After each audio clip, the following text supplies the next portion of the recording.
Bueno, buenas tardes. Vamos a entrar en el segundo panel, donde, bueno, como decía recién Gon, vamos a tener que esperar hasta el final para ver qué hacer con los pesos, pero ahora vamos a ver qué hacemos con los dólares, vamos a ver cómo están los mercados globales.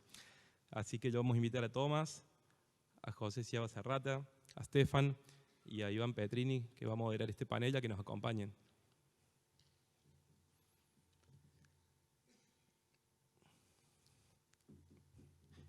Mientras los voy presentando brevemente.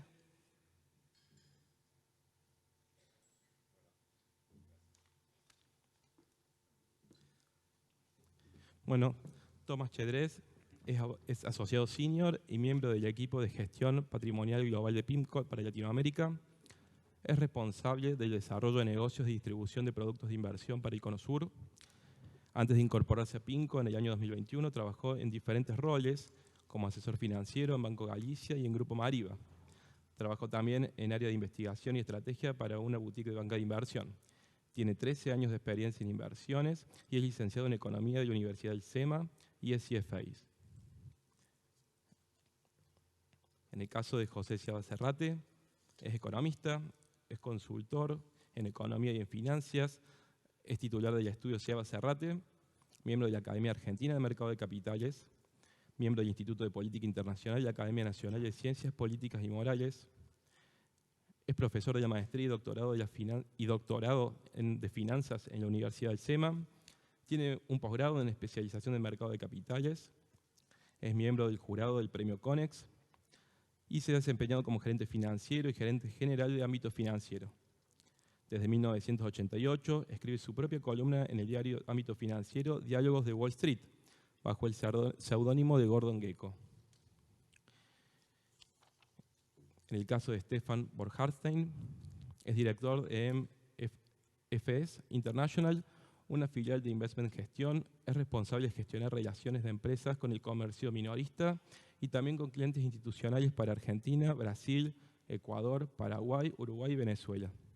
Actualmente está radicado en Buenos Aires y anteriormente fue analista de negocios para L'Oréal con sede en Francia. Comenzó su carrera en industria de servicios financieros en 2009. Tiene una licenciatura en la Universidad Católica Argentina y una maestría en finanzas en la Universidad Torcuato de Itela. Y para moderar este panel nos va a acompañar un amigo de la casa, Iván Petrini. Iván Petrini es licenciado en Empresas de la Universidad Católica de Córdoba, es magíster en finanzas por el SEMA, es presidente de Petrini Valores y es profesor de renta fija en la Diplomatura de Mercado de Capitales de la Universidad Católica de Córdoba. Además, es protesorero de la Bolsa de Comercio de Córdoba. Bueno, muchas gracias a todos y escuchamos con mucho interés lo que tienen para decirnos. Gracias, Gustavo. Gracias por la presentación. Gracias a Nicolás Alfonso por la invitación y por la posibilidad de coorganizar este evento junto a demás colegas. La verdad que siempre es un placer poder trabajar de esta manera, de forma conjunta, y poder traer a speakers reconocidos como los que tenemos en este momento en este panel y los que nos van a seguir a continuación a Córdoba, y poder darle a la gente de Córdoba, ¿no es cierto?, una llegada muy cercana a personas muy respetadas y muy reconocidas como son las que tengo a mi izquierda. Como bien decía Gustavo, contamos con la presencia de José Ciaba Serrate, uno de los principales consultores en mercados globales en Argentina, ya un amigo de la casa, acompaña a IAF hace mucho tiempo. Y hoy contamos con la presencia de Tomás y de Stefan, que son dos representantes de dos casas, dos sociedades gerentes de fondos comunes de inversión internacionales de las más conocidas y más respetadas del mundo, con lo cual vamos a contar con una visión global bastante particular que pretendo nos ayude a salir de la coyuntura política local y de los mercados financieros locales que nos tienen un poco distraídos. Entonces, en estos minutos, que están marcando 70, no sé si está bien eso, por mí tenemos para hablar mucho tiempo, pero tenía entendido que eran 45, por eso hago la observación. Les decía que nos viene bien salir un rato de los mercados locales y enfocarnos un poco en las cosas que están pasando con los mercados internacionales, que no son pocas, son complejas y pueden tener impactos importantes. Entonces, si nos posicionamos a principio de año, y lo que hacemos los que trabajamos en la industria es leer permanentemente los informes de las casas de Wall Street, viendo perspectivas para la evolución de los activos financieros y de la economía global. La verdad que hoy tendremos que criticarlo fuertemente porque la gran mayoría se equivocó. Nadie hubiese pensado que a esta altura del año, transcurriendo ya el tercer cuarto del año, nos vimos ubicar con niveles de tasas de interés en el mundo y en Estados Unidos principalmente, en niveles del 5%, 5,5% para el tramo corto y en los bonos de 10 años, de 30 años también aproximándose a niveles del 5%. Recuerdo que el año pasado, cuando me tocó moderar este mismo panel, discutíamos con quienes me acompañaban el posible pivot de la Fed. Discutíamos el momento en que la Fed debía empezar a bajar las tasas de interés para no pasarse de largo y no generar un impacto y un daño mayor en la economía americana. Discutíamos de hard landing, de soft landing, y la verdad que todavía las principales economías se siguen mostrando resilientes.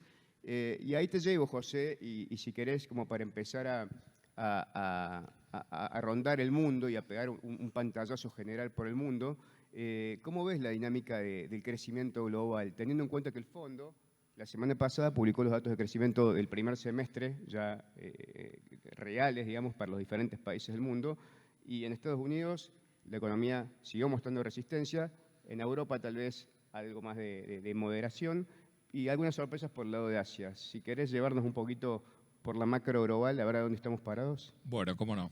Aclarar que el año pasado era otro el que estaba acá, cambiaste el elenco. Sí, claramente. Yo diría que a principio de año el fondo tenía una visión muy sombría, el fondo y el Banco Mundial, los dos, sobre la situación real este año. Y la tuvieron que cambiar porque la situación ha sido mucho mejor. De lejos, Estados Unidos tiene el mejor desempeño.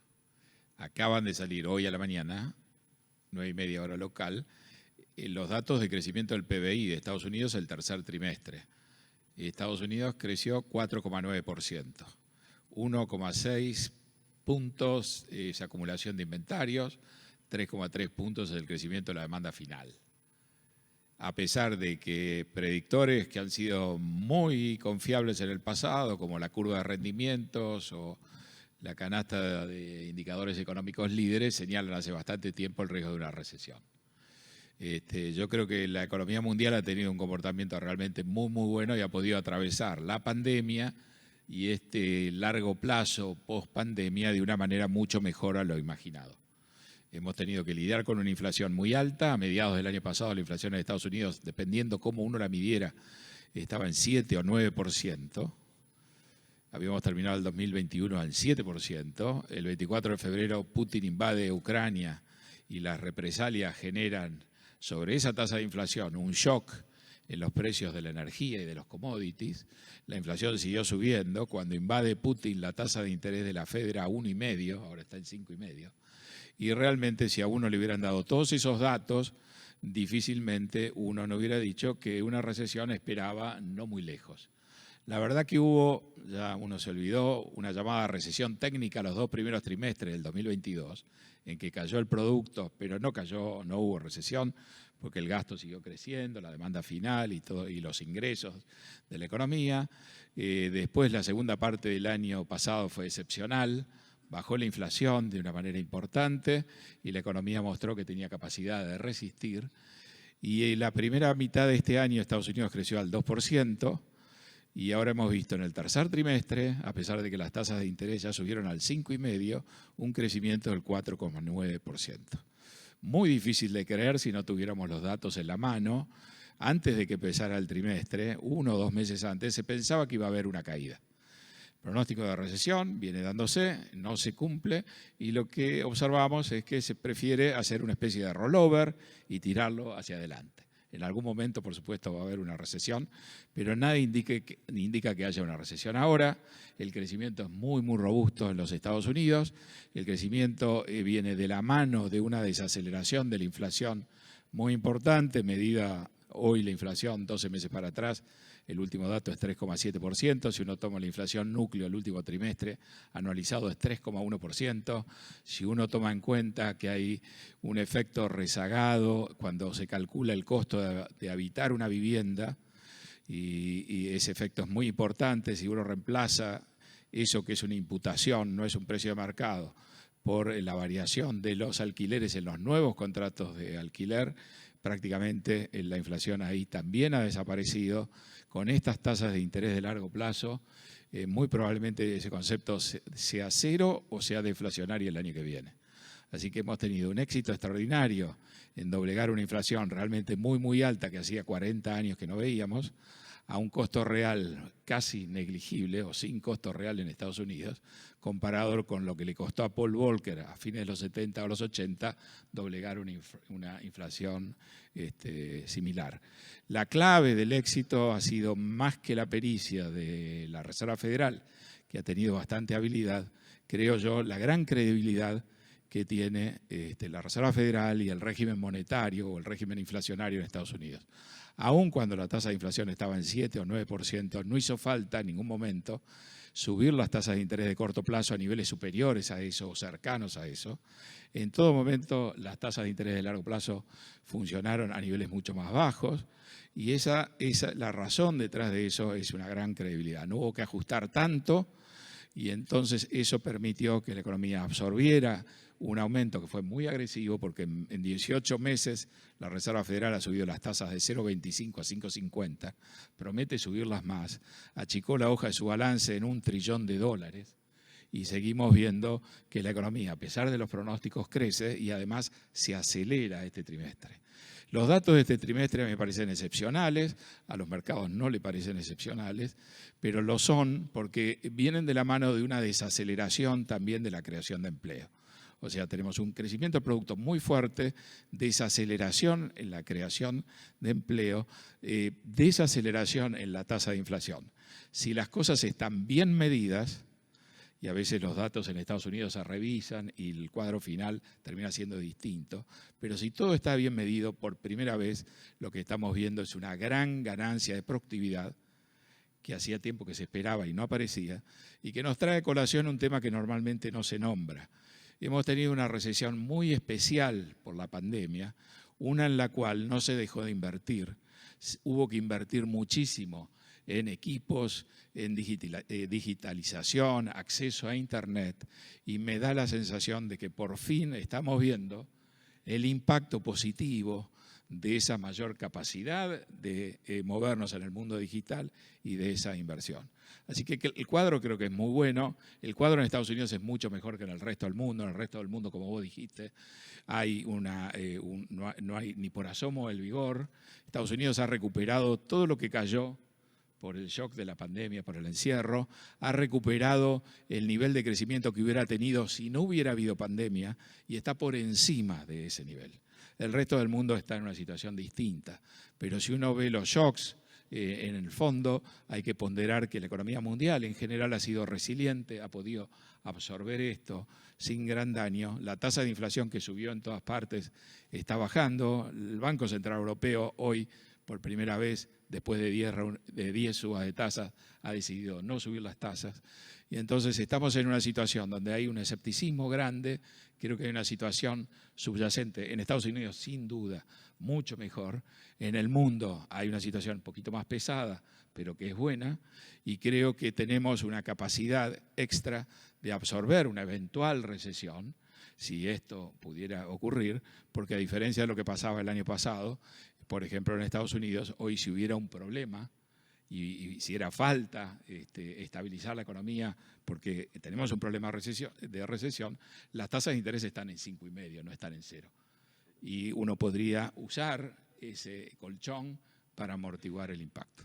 Te hago una consulta, siguiendo con esa línea. La Reserva Federal regula siempre la tasa de corto plazo, la de política monetaria, ¿no es cierto? Pero eso genera efectos a lo largo de toda la curva de rendimiento de la deuda del Tesoro americano. Y lo que venimos viendo el último trimestre o los últimos 2 meses es un fuerte movimiento en la curva de tasas, de una fuerte inversión, es decir, los rendimientos de los bonos de corto plazo estaban muy por encima de los rendimientos de largo plazo, a una curva que casi está aplanada o tiene una pendiente negativa muy, muy pequeña. ¿A qué le podemos atribuir el aumento de rendimiento del bono de 10 y de 30 de los últimos 2 meses? Eso se explica por mayores expectativas de inflación se explica por China reduciendo fuerte, China y algunos otros inversores reduciendo fuerte sus posiciones de treasuries de largo plazo, o se explica tal vez por preocupación de ciertos inversores a la dinámica fiscal que está teniendo Estados Unidos en materia de renovación de deuda a tipos de interés mucho más altos y gasto excesivo en su política fiscal. Bueno, diste 3 explicaciones. Las respuestas son no, no y tibio, tibio. A la última, ¿no? Básicamente yo creo que uno le puede entrar a este tema que hoy está en boga de 2 maneras. Uno es simplemente ver una descomposición siguiendo lo que uno diría una ecuación de Fisher. Las tasas de interés nominales han subido. ¿Por qué han subido? Hoy tenemos un mercado de treasuries que tiene tasas nominales y tiene instrumentos que ajustan por inflación, los TIPS. Entonces tenemos una medida simultánea de la tasa de interés nominal y de la tasa de interés real. Está muy claro, la inflación ha bajado, las expectativas de inflación están bajando y las primas asociadas a la inflación que están metidas en las tasas están bajando. Es decir, primera pregunta tuya, ¿esto es porque hay más inflación o porque hay más expectativas de inflación? No. Lo que está subiendo son las tasas de interés reales, las tasas de los TIPS, que supieron estar en negativo por un tiempo largo y la tasa de interés, por ejemplo, a 10 años real está en 2,5. Es decir, las subas se explican, las subas de las tasas de interés del Tesoro se explican por una suba realmente muy fuerte de la tasa de interés real. Después de ver este número de crecimiento del producto, uno entiende por qué. Ha habido una gran aceleración, las tasas de interés reales están subiendo. Pero esto es una explicación. Otra explicación que es muy interesante es pensar en la estructura temporal de preferencias por la liquidez. Es decir, lo que está cambiando, hay que pensar que el Banco Central se convirtió, después de Lehman, en un comprador de instrumentos de largo plazo, porque en la política monetaria convencional la Reserva Federal solo opera en el plazo corto. Pero cuando teníamos una crisis tan grande, las tasas estaban en 0, la Fed no quería ir abajo de 0, pero necesitaba seguir influyendo, ahí empezó a comprar títulos de largo plazo para influir las tasas de largo plazo. La Reserva Federal ha achicado su tenencia, su hoja de balance y ha estado vendiendo instrumentos de largo plazo. Hemos tenido una discusión sobre el techo de la deuda y durante un periodo largo el Tesoro no pudo emitir y se consumió toda la liquidez que tenía depositada en el Banco Central. Entonces, una de las razones por las cuales las tasas han subido es que una vez resuelto ese problema, el Tesoro de Estados Unidos anunció un programa de financiamiento que fue mucho más grande que lo que el mercado esperaba, por 2 razones, porque el déficit es mucho mayor de lo que se esperaba, y segundo, porque planteó que quería recuperar esa liquidez rápido. Entonces emitía bonos para financiar un déficit más grande y además emitía más bonos para acumular liquidez en depositar en la Reserva Federal. Entonces, la última parte de tu pregunta, si tenía que ver algo el déficit, una parte tiene que ver algo el déficit. Eso está conectado con una decisión que va a tomar probablemente a principios del año que viene, probablemente lo anuncie antes que termine este año, el Banco de Japón, que es el que tiene el único banco central de los bancos centrales del G7 que no ha tocado sus tasas y que sigue teniendo tasas de interés negativas. Paradójicamente, es mucho más grave que una suba de cualquier banco central hoy, una suba de tasas del Banco de Japón que coloque la tasa del Banco de Japón en 0. La tasa está en menos 10 basis y si va a 0, hay un riesgo de que esa decisión impacte en la demanda de bonos que tienen, en principio, los inversores institucionales japoneses, que colocan, usan el yen con sus bajos rendimientos como moneda de financiamiento y hacen arbitrajes en el resto del mundo. Ese elemento también está gravitando, pero, digamos, yo creo que hay elementos que son puntuales. Esta tasa de crecimiento de Estados Unidos obviamente no se puede mantener, 4,9% no es una tasa sostenible, eso va a desacelerarse y eso probablemente desacelere también el aumento de las tasas de interés real. Japón se va a mover con mucho cuidado, porque nos está avisando de a poco, y entonces el ajuste de las tasas de interés japonesas probablemente el mercado lo pueda ir anticipando, ¿no? Y el déficit, hay una crítica muy fuerte sobre el déficit. La verdad que el déficit fiscal americano fue más grande de lo esperado. El ejercicio fiscal se acaba de cerrar. se esperaban 2 trillones de dólares de déficit, al final fueron 1.7. El Congreso no aprobó una iniciativa de Biden de seguir postergando la cancelación de la deuda estudiantil, que es un tema muy grande, y entonces ahora hay que empezar a pagar la deuda estudiantil. Eso ha achicado el déficit. Y el déficit ha crecido este año no por un aumento del gasto, si bien el gasto militar creció mucho y va a seguir creciendo después de los últimos acontecimientos, pero básicamente se cayó la recaudación. Básicamente porque se cayó la recaudación atada a las ganancias de capital, que es una función no del crecimiento de este año, sino de lo mal que anduvieron los mercados de capitales el año pasado. Entonces te diría que hay un conjunto de elementos que hace que esto en principio parezca muy puntual. Uno podría imaginarse que el fair value de un bono del Tesoro a 10 años, si uno piensa que vamos a ir a una tasa de inflación del 2%, si uno piensa que la tasa de interés real a 10 años en 2% está bien cubierta, uno diría probablemente esa tasa debería estar más cerca de 4,5 que de 5 donde está ahora. Clarísima explicación, José. Y tratando de sintetizarla, la voy a sintetizar con un término, un concepto que usan mucho las casas de Wall Street, que les encanta etiquetar o titular estos fenómenos de mercado que se están dando. Y hay un concepto que se utiliza que es el higher for longer, o más alto por más tiempo, que es algo que se repite mucho.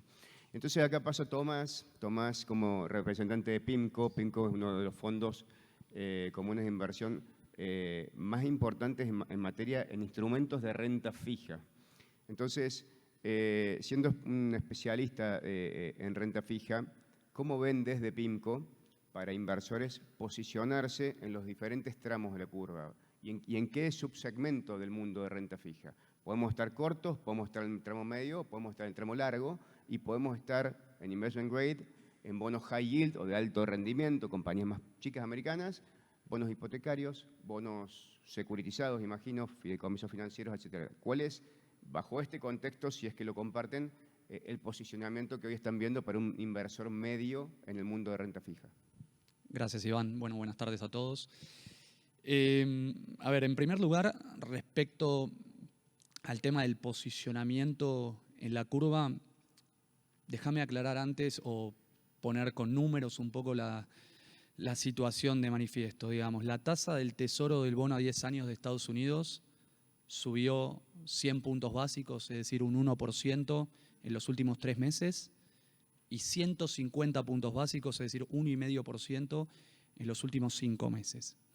En ese sentido, ahí fue cuando vimos el aplanamiento del que hablabas antes de la curva. Nosotros, a medida que empezamos a ver justamente la suba de la tasa de 10 años, en PIMCO, en todas las estrategias y portfolios que manejamos, hemos empezado de a poco a estirar duration. Hoy estamos lo que se dice overweight duration versus los benchmarks, es decir, sobreponderando la duración versus los índices que funcionan como benchmarks. Y dentro específicamente de ese overweight duration, estamos tomando posiciones un poco más largas en Estados Unidos que en otras regiones del mundo. Y eso es principalmente porque creemos que la Fed, si no llegó ya a ese famoso pico o máximo en la Fed Fund Rate, estaría a punto de llegar. Eso en primer lugar. Entonces, lo que estamos recomendando es de a poco ir saliendo de posiciones cash o simil cash, ir estirando un poco duration, pero, y ahora entro con el segundo punto, esto hacerlo en activos de alta calidad. ¿Sí? Entonces, cuando miramos todos los distintos segmentos del mercado de renta fija, hoy en día no estamos recomendando posicionarse en bonos o en estrategias que pueden ser high yield, es decir, con grado especulativo, sino más bien posicionarse en alta calidad. Y cuando digo alta calidad, ahí hay distintos subsectores, desde bonos con grado de inversión hasta incluso calidad todavía más alta que bonos corporativos con grado de inversión, que podrían ser, por ejemplo, los famosos Agency Mortgage-Backed Securities, es decir, bonos respaldados por préstamos hipotecarios que están a su vez garantizados por agencias federales de Estados Unidos. Nosotros en PIMCO lo que estamos recomendando hoy en día es ese último sector que te mencioné, el sector de securitizados y de Agency MBS, siempre hablando de altísima calidad. Los Agency MBS son el segundo activo más líquido que existe después de los Treasuries, son digamos, el activo con menor volatilidad histórica después de los treasuries, es decir, está visto históricamente como un activo de resguardo y de bajísimo riesgo. Y también permitime, si querés, contarte un poco por qué. Solo para poner en contexto, ¿cuánto rinde en exceso un mortgage-backed security por sobre un treasury para un plazo de 5 años, por ejemplo? Perfecto. Mira, aproximadamente estamos viendo que el spread, justamente el diferencial de tasa que ofrece un agency mortgage-backed security sobre un treasury, es de aproximadamente 100 puntos básicos, es decir, un 1% más. Y cuando observamos esos 100 puntos básicos, históricamente vemos que en la crisis financiera 2008 se alcanzó ese mismo nivel de spread. También era 100 puntos básicos sobre los treasuries. Y es ahí cuando hay que poner a analizarse un poco por qué se puede estar dando esto. En 2008 lo que ocurrió fue que se puso en tela de juicio si verdaderamente las agencias federales de Estados Unidos iban a garantizar y a respaldar esos bonos. En ese sentido, lo que quiero decir es que se puso en tela de juicio si los bonos esos verdaderamente tenían cero riesgo de crédito o si tenían algo de riesgo de crédito. Y por eso vimos que el spread se disparó a 100 puntos básicos en aquel momento. Ahora, hoy en día la situación es completamente distinta. Hoy en día nosotros en PIMCO creemos que el riesgo de crédito es cero. Vemos una garantía explícita, ya no implícita, por parte de las agencias en cuanto a la garantía de esos bonos. Y entonces la pregunta de nuevo es, ¿qué es lo que está explicando ese spread de 100 puntos básicos de hoy en día? ¿Un agency mortgage-backed security rinde siempre un poco más que un treasury? Simplemente por el hecho de que tiene algo que se llama en inglés prepayment risk, riesgo de precancelación. Es decir, es el riesgo de que la gente vaya al banco y se apure a precancelar parte del préstamo, con lo cual el inversor que compró ese bono seguramente va a tener que darse vuelta con todo ese cash adicional que le entró y tener que reinvertirlo posiblemente a tasas más bajas, porque es por eso que la gente se apura a ir a precancelar. Entonces, justamente ese contexto hoy tampoco existe, porque el 70% de los agency mortgage-backed securities que existen en Estados Unidos están emitidos a 30 años y a tasas fijas menores al 3%. Entonces, ¿quién va a ir hoy al banco a precancelar el mortgage loan que tiene para después refinanciarse, digamos, e ir a sacar otro mortgage loan con una tasa que puede ser el triple o el cuádruple, digamos, o sea, 7, 8%? Nadie. Entonces, esos bonos tampoco tienen prepayment risk hoy. Y entonces, de nuevo, la pregunta es, ¿por qué están rindiendo o por qué están teniendo ese spread? Y para nosotros en PIMCO la respuesta no tiene que ver con los fundamentals del sector, que son, a nuestro entender, muy sólidos, sino que tienen que ver con lo que llamamos los technicals. Ahí vemos que los tres principales tenedores de Agency Mortgage-Backed Securities a nivel global, que tienen aproximadamente 2/3 de los Agency MBS que existen, son la Fed, los bancos comerciales y los fondos de inversión de renta fija. Y cuando vemos qué estuvieron haciendo estos tres participantes durante los últimos trimestres, vemos que, como bien decía José antes, la Fed, en pos de llevar adelante su quantitative tightening, o sea, su política monetaria restrictiva, lo que hace es todos los meses, cuando recibe capital e intereses de esos mortgage loans, decide no reinvertirlos, es decir, no comprar nuevos mortgage loans. En ese sentido, si bien no está vendiendo explícitamente, lo que está haciendo es dejando de comprar o dejando de rolear. Entonces eso en términos netos es menos demanda o más oferta. Eso para redondear de la Fed. Los bancos comerciales vieron una reducción fuerte en los depósitos y entonces lo que tuvieron que hacer fue vender posiciones en Agency MBS para poder devolverle la plata a los depositantes, y los fondos comunes de inversión de renta fija, siendo el año pasado, el 2022, el peor año de la historia para los bonos, tuvieron muchos redemptions, muchos rescates, entonces tuvieron que liquidar posiciones para poder devolverle la plata a los inversores. Eso es un poco lo que para nosotros explica lo que están rindiendo los Agency MBS, los technicals, pese a fundamentals muy sólidos, y por eso es el sector que más nos gusta y en el cual tenemos mucha convicción. Ok, me vengo ahora, o me cruzo de costa americana, porque entiendo que la casa matriz de PIMCO está ubicada en California. Me vengo ahora para MFS, que si mal no recuerdo, están radicados en Boston, ¿no? Massachusetts. Y ahí te pregunto, Tefo, digo Tefo porque el nombre es complejo, Stefan von Hartstein. Von Hartenstein, sí. ¿Ah? Von Hartenstein, te diría mi padre. Okay.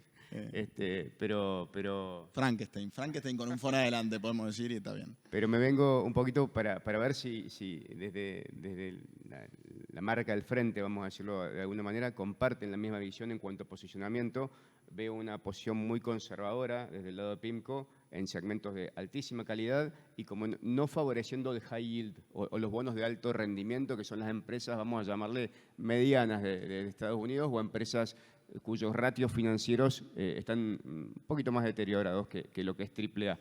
Y ahí te pregunto, en materia de deuda corporativa americana, ¿cómo estás viendo o qué novedades tenemos en materia de defaults corporativos?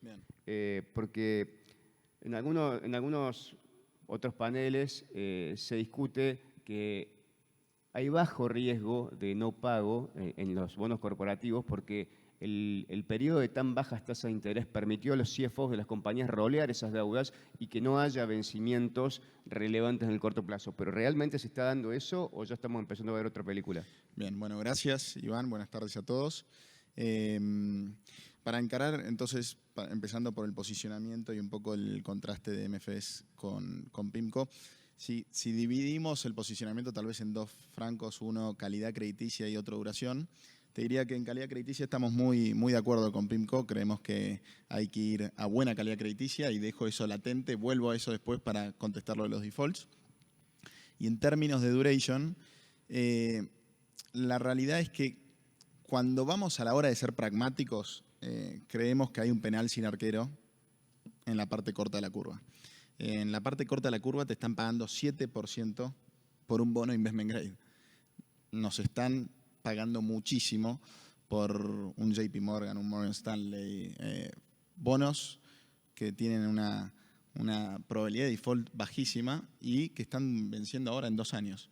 Entonces, para nosotros ese trade es para agarrarlo, sobre todo porque cuando uno se pone en los zapatos del inversor, uno puede empezar a pensar, bueno, ¿qué es lo que va Powell a hacer con las tasas? Y acá, como el profesor decía, que, by the way, qué lindo jugar con Messi al lado. Si no hace una respuesta, se la tira a Messi de atrás de mitad de cancha y mete el gol solo. Pero lo que digo es, Powell, Wall Street se está dividiendo si, Powell va a subir la tasa una vez más, no la va a subir ahora en diciembre. Hay 27% de chances, estiman los analistas de Wall Street, de que Powell suba tasas en diciembre. Nosotros creemos que hay que empezar a pensar qué es lo que Powell va a hacer después de haber subido la tasa. O sea, ¿cuándo Powell va a bajar la tasa? ¿Y por qué te digo esto? Porque cuando vos ves la curva de rendimientos, que es lo que realmente importa, pues la tasa de la Fed la manejan los muchachos de la Fed y listo. Pero la curva de rendimiento, que es lo que nos importa como inversores, se mueve mucho antes de que Powell tome una decisión. Tanto es así que si vemos en la historia, 10 meses o 11 meses antes a que el presidente de la Fed baje la tasa ya te corrige violentamente para abajo. Entonces, en este contexto de una tasa flat, donde me están pagando lo mismo en la parte corta que en la parte larga, creemos que investment grade de parte corta de la curva es para agarrarlo. Porque hay algunas cosas que siguen latentes. Inflación, como dijo el profesor, parecería ser que está contenida, pero Arthur Burns, que fue un banquero central antes que Volcker, creyó lo mismo, ¿no? Y antes de que llegue Volcker al Banco Central, y bajó tasas tal vez muy rápido. ¿Qué te pasó? Tuviste en el 79 la revolución iraní, el régimen Pahlaví, básicamente el precio del petróleo se multiplicó por 2 en el 79, inflación en todo el mundo, vino Volcker y te subió las tasas y frenó la inflación. Pero entonces, no creo que Powell quiera ser recordado como el peor banquero central de la historia. Entonces no creo que se apure a bajar tasa de interés, pero el mercado se va a adelantar. Entonces, en esa línea de pensamiento, parte corta, investment grade, seguro, ir complementando con la parte mediana, pero no irnos largo. O sea, hasta 6 años estamos ok. Después de ahí para adelante yo esperaría un poco para entrar. Y después, en términos de default, es gracioso porque sí, es verdad, se habla muy poco de los defaults que está viendo. En realidad, esto es un dato que lo pueden googlear. Si normalizamos defaults, sacando los defaults de abajo de compañías que sean abajo de 50 palos, o sea, con startups que defaultean todo el tiempo, el número normalizado te da un número similar al del 2020 en época de pandemia. Así que yo no estaría tan tranquilo de que no va a haber defaults. Vos ponete en los pies de un CFO de una compañía que tiene que refinanciar deuda ahora al 8%, en un mundo que aprovechó tasas bajas para apalancarse al máximo. Mira, una anécdota rápido. Tengo un conocido que trabaja en un private equity. El private equity, no sé si están familiarizados un poco con el modus operandi, lo que hacen es comprar compañías que tengan poca deuda, apalancándolas mucho, y después le dicen al dueño, toma, acá tenés la plata de tu compañía. Y en realidad ellos no pusieron tanta plata, lo que hicieron es endeudar mucho esta compañía. Bueno, el mundo del private equity está en un punto de estrés, porque esas compañías que se apalancaron mucho para ser compradas, o el venture capital, todos estos mundos donde la plata era gratis prácticamente, entonces lo único que servía era apalancarte, bueno, ese mundo está más en riesgo. Hay mucho de eso que es sector privado, entonces los datos tal vez no los tenemos tan a flor de piel como el sector público, como las acciones que vemos todo el día, pero sí creo que es momento de sacar un poco el pie del acelerador de high yield, que es un sector que defendió bastante bien, pasarse investment grade, y el penal sin arquero hay que aprovecharlo, que es la parte corta. Bueno, ¿y cómo juega ese penal sin arquero? Ahora hablando para una cartera global de un inversor, dado que está tan atractivo estar posicionado en renta fija, con tasas reales positivas, con tasas nominales de niveles de 5, ¿cómo juega esto en el escenario contra el equity, ¿no es cierto?, contra el mercado accionario? Porque si miramos la performance de los principales índices accionarios, decía, el Dow Jones está neutro en el año, el S&P está a niveles del 9% positivo, el Nasdaq 30%, pero cuando miramos un Russell 2000 estamos menos 5%.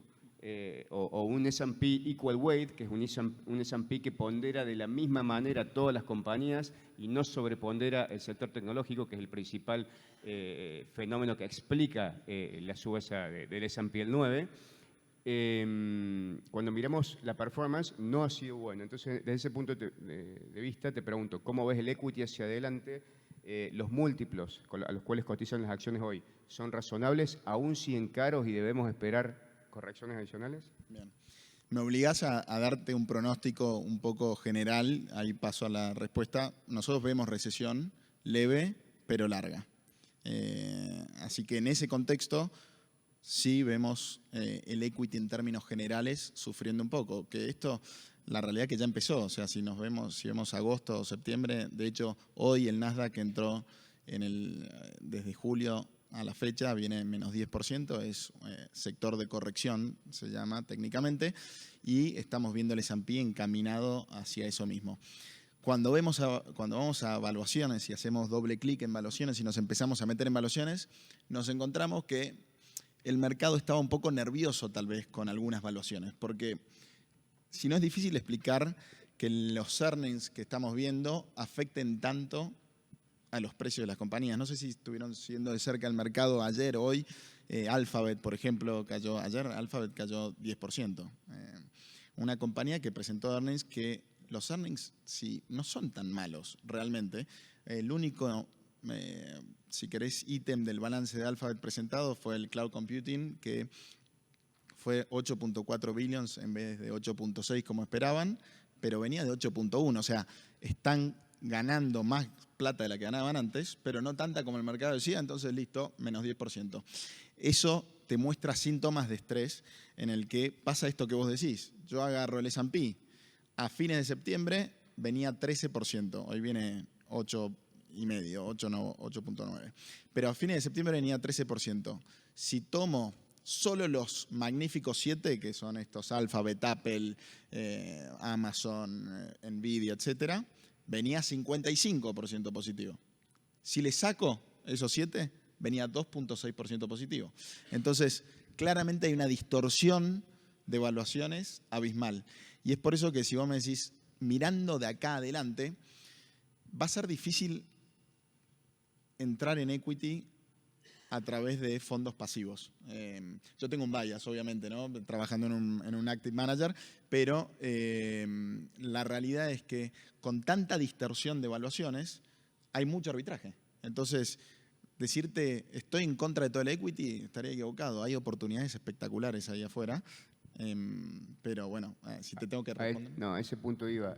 Más allá de que el contexto general no sea el más favorable para el equity, pero seguramente dentro del público hay muchos inversores que les gusta analizar compañías, les gusta buscar cosas que hayan quedado desarbitradas o jugar alguna posición contraria. Entonces, hablando de posiciones contrarias, ¿tienen alguna estrategia, por ejemplo, desde MFS, para encarar el mercado de manera contraria? Sí, nosotros tenemos una estrategia que solo se dedica a contrarian value, básicamente, que es encontrar compañías. Te explico rápido el proceso para no sacar mucho tiempo, pero básicamente todas las semanas tenemos un mapa de calor, un heat map del mundo. Vemos qué es lo que cayó 40% o más. Si vemos que cayó 40%, pasamos al segundo paso de este proceso de inversión. ¿Cayó 40% porque la compañía es blockbuster? No, entonces la descartamos. Cayó 40%, pero la compañía está en una industria pujante, en donde el producto tiene pricing power, donde es una compañía competitiva, pasa al tercer paso del proceso, que es, ¿esta compañía tiene deuda o no tiene deuda? Si no tiene deuda, pasa todo el proceso de inversión y puede ser elegible en el fondo. ¿Y por qué la deuda es importante? Porque así como mencionaba esto de compañías hiperapalancadas que van a tener que ir los CFOs con un batallón de abogados a los bancos a refinanciarse y zafar de un posible default, bueno, la deuda, si vos estás 40% bajo en el equity, significa que algún problema debes tener. Y para solucionar el problema necesitas tiempo. Y para conseguir tiempo tenés que tener poca deuda. Así que, no sé, para traértelo a tierra, un ejemplo, Adidas, por ejemplo. Adidas es una compañía que desde julio 2021 a octubre 2022, te diría noviembre 2022, cayó 72%. 72%, un duopolio con Nike, básicamente, o sea, en términos de indumentaria deportiva. Y el mundo creía que Adidas dejaba de existir. ¿Por qué? Porque tenías un rapero, no sé si lo escucharon al caso, pero había un rapero en Estados Unidos, Kanye West, que dijo algunas cosas que no había que decir y este rapero tenía una franquicia en Adidas que vendían, era el negocio más rentable de Adidas, vendían zapatillas de $2.000. Bueno, esa unidad de negocios se eliminó, echaron al CEO, Adidas quedó acéfala, y la compañía se hizo percha. Lo que nosotros vimos es una oportunidad de compra espectacular. Una compañía duopólica que cayó 72%. Bueno, Adidas nombró al CEO de Puma, que había hecho un trabajo estupendo en Puma con la mitad de los recursos y hoy subió casi 35%. Entonces, ese tipo de alternativas, si sos un active manager, están ahí latentes. Y creo que este mercado, en Río Revuelto, ganancia de pescadores. Bueno. Estoy viendo, mientras te escucho atentamente, estoy viendo el cronómetro, venimos muy bien con el tiempo. Y así como en el panel anterior cerraron con la pregunta femenina, yo voy a cerrar con una pregunta hacia el profesor, de quien todos estudiamos y de quien todos seguimos. Y te bajo un poco más en el mundo hacia países emergentes, Brasil eventualmente, o la región emergente en general. Vinculado un poco a la evaluación de activos en emergentes, porque no hablamos de ese punto. ¿Ven valor en emergentes en este contexto o no necesariamente? O sea, no, hay una gran diferencia entre la evaluación de las compañías en Estados Unidos, que es muy alta, y emergentes, que tiene un descuento muy fuerte. Estados Unidos lidera. Si se consolida un bull market en Estados Unidos, si se consolida la recuperación, si se modera el crecimiento, van a bajar las tasas de interés de largo plazo y va a aflojar un poco el dólar. Y ahí creo que las capacidades o las potencialidades que ve la gente en mercados emergentes se van a poder concretar. Si no, son oportunidades que están ahí, pero en un entorno donde si vos tenés dudas en entrar en equity, vas a tener también dudas en entrar en emergentes porque los factores que están jugando son parecidos. Hacia final del año yo tengo una visión más constructiva, digamos. Y de esa visión más constructiva creo que se deriva que en una etapa posterior emergentes también puede capitalizar, los países que estén bien, por supuesto, pero son muchos, pueden capitalizar el hecho de que su evaluación es más moderada y demás. Ok. No sé si queda alguna pregunta, nos queda algún minuto. Sí. Sí. Mira, el Russell 2000, supongo que se habla de eso, vale menos que Apple. Las 2.000 compañías. Russell 2000 estaba negativo hasta mayo. En mayo, junio, queda marcado que el mercado americano está en un bull market. Y el Russell 2000 empieza a subir. Y subió hasta esta fortaleza extraordinaria que empezó a mostrar Estados Unidos, la suba de tasas que se citó acá, sobre todo en los últimos 100 basis points.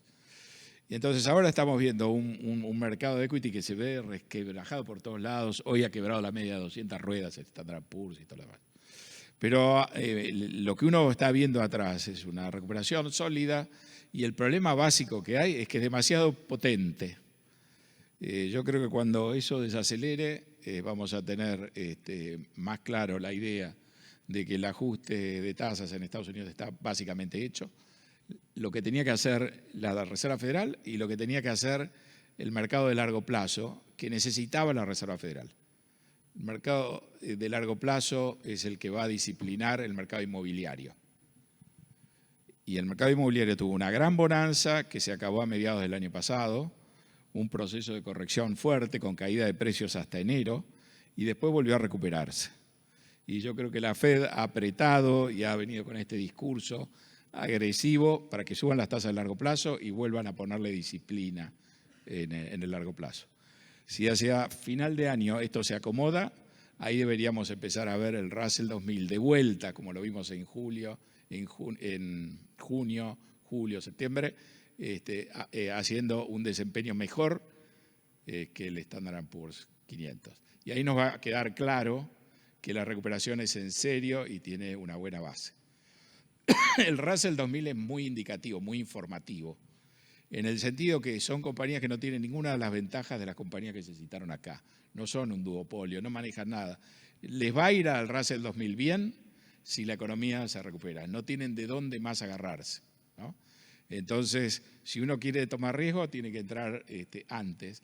Creo que no tiene sentido. Cuando esto funcione bien, no va a haber dudas que el Russell 2000 va a ser una extensión muy natural. Pero antes no. Y digamos, sin saber qué dice PIMCO y MFS, si ellos les están diciendo, bonos sí, pero de altísima calidad, indirectamente le están diciendo todavía el Russell 2000 no. ¿Me permitís, Iván, un último comentario? Vuelvo al tema de emergentes rápidamente, porque si bien nosotros, repito, estamos más posicionados o recomendando más la alta calidad dentro de lo que es renta fija, no negamos que hay algunas buenas oportunidades en algunos países emergentes. Pensemos que muchos de estos países emergentes empezaron los bancos centrales con las subas de tasas antes que los países desarrollados. En estos países emergentes, en muchos hay tasas reales muy, pero muy atractivas. E incluso creemos que en muchos países emergentes, por ejemplo Brasil, digamos, vamos a ir hacia un periodo de mayor fortalecimiento del real versus el dólar. Entonces vemos algunas oportunidades de carry trade en países emergentes que creo que está bueno destacar para complementar un poco a toda la visión que dimos sobre las economías desarrolladas. Clarísimo. Bueno, el cronómetro está marcando que se acabó el tiempo. Me hubiese preferido quedarme con los 70 minutos originales que tenía porque podríamos hablar toda la tarde con ellos, pero agradecerles en nombre de IAEF que estén acá en Córdoba, que estén compartiendo sus ideas, su visión. Y entiendo que hay un break ahora, ¿no es cierto? ¿Para un café o todavía no? Un panel más y un corte. Así que muchas gracias. Gracias.